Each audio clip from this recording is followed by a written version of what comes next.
Welcome to this concept explainer brought to you by CBSE Score Lab of profsam.com, that is profsam.com.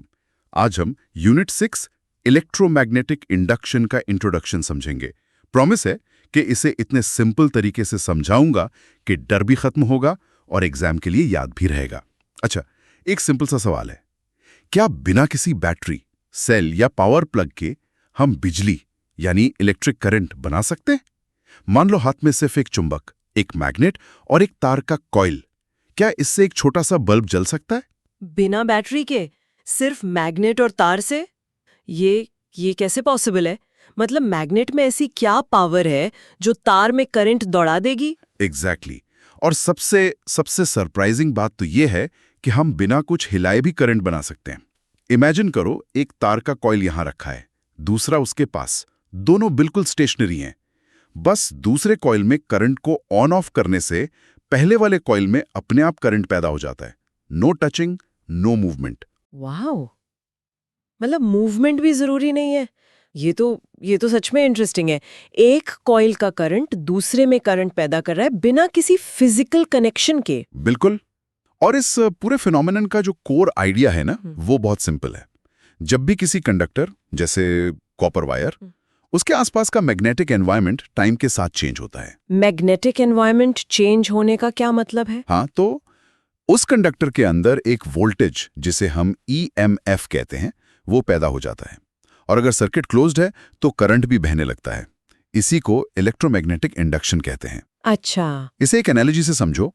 मानो कि तार के अंदर जो इलेक्ट्रॉन्स हैं वो गाड़ियां हैं और तार एक सड़क है, और मैग्नेटिक फील्ड एक ट्रैफिक पुलिस वाले की तरह है। ठीक है। जब तक पुलिस वाला सिग्नल नहीं बदलता, मतलब मैग्नेटिक फील्ड कांस्टेंट है, गाड़ियां रुकी रहती हैं।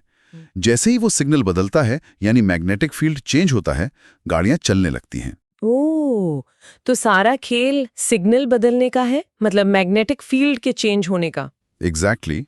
और ये कॉन्सेप्ट इसलिए जरूरी है क्योंकि हमारे पावर स्टेशंस में जो बड़े बड़े जनरेटर्स हैं ना, वो इसी प्रिंसिपल पर काम करते हैं। वो मैकेनिकल एनर्जी को इलेक्ट्रिकल एनर्जी में बदलते हैं बिना किसी केमिकल सेल के। वाह, तो ये तो बहुत फंडामेंटल हुआ। बिल्कुल। चलो दिमाग में एक पिक्चर बनाओ। एक तार का गोल लूप है और उसके आर पार मैग्नेटिक फील्ड लाइंस, मान लो सीधी सीधी धागों की तरह जा रही हैं। ठीक है, एक लूप और उससे पास होती हुई लाइंस। अब जब तुम मैग्नेट को लूप के पास लाते हो या दूर ले जाते हो या लूप को ही घुमाते हो, तो उस लूप से गुजरने वाले इन धागों की गिनती कम ज्यादा होती है। बस यही गिनती का बदलना चार्जेस को लूप में घूमने के लिए फोर्स करता है और करंट बन जाता है। अच्छा, तो सारा खेल उन मैग्नेटिक फील्ड लाइंस की संख्या के बदलने का है जो लूप से पास हो रही हैं। परफेक्ट, तुमने कोर कॉन्सेप्ट पकड़ लिया। चलो अब देखते हैं कि एनसीईआरटी इस फिनोमेना को फॉर्मली कैसे डिफाइन करता है। ठीक है। The phenomena in which electric current is generated by varying magnetic fields is appropriately called electromagnetic induction. Exactly. यहाँ जो कीवर्ड है वो है वेरिंग मैग्नेटिक फील्ड्स।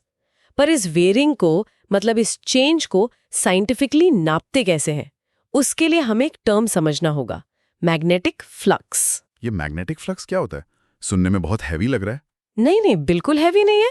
इसे ऐसे समझो जैसे बारिश की बूंदें एक खिड़की से टकरा रही हैं। बारिश की बूंदें? हाँ। जितनी तेज बारिश होगी, मतलब मैग्नेटिक फील्ड स्ट्रेंथ B जितनी ज्यादा होगी, और जितनी बड़ी खिड़की होगी, मतलब एरिया A जितना ज्यादा होगा, उतनी ही ज्यादा बूंदें अंदर आएंगी, है ना? हाँ, ये तो सिंपल है। फ्लक्स बस यही बताता है कि कितनी मैग्नेटिक फील्ड लाइंस किसी एरिया से गुजर रही हैं। अच्छा, तो ये बस एक गिनती है।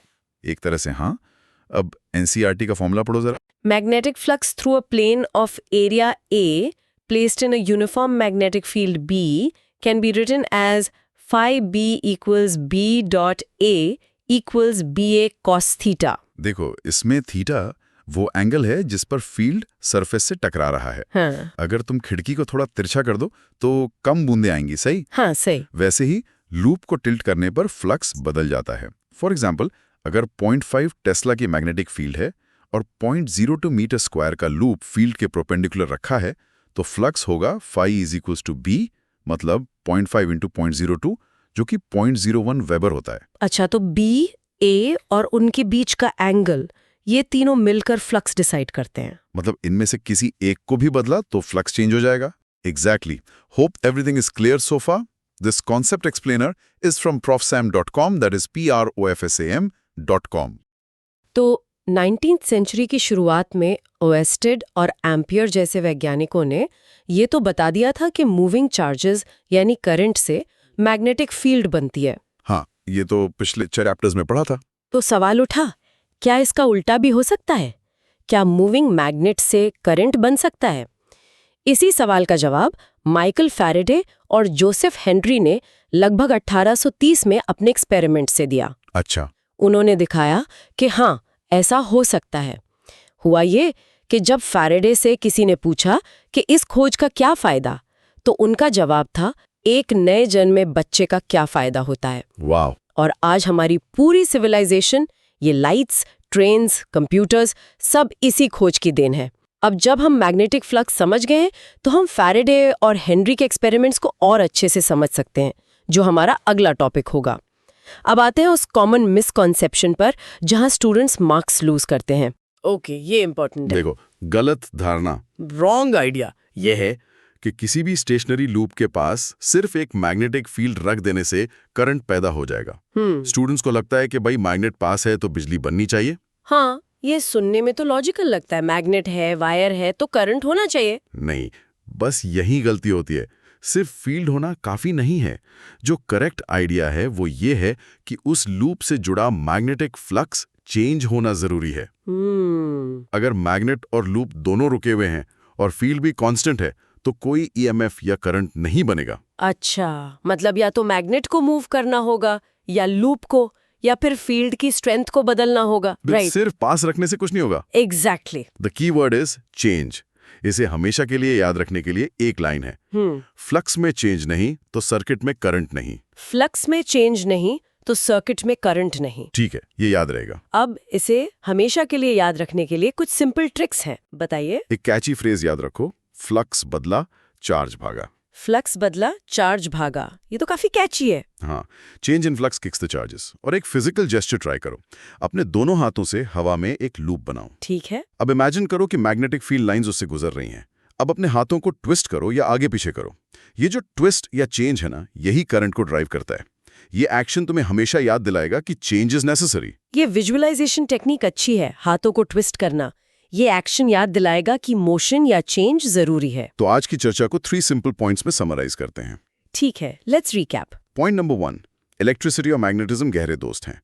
जैसे मूविंग चार्ज मैग्नेटिक फील्ड बनाता है, वैसे ही changing magnetic field electric current बना सकता है। दोनों एक दूसरे को क्रिएट करते हैं, पर कंडीशंस के साथ।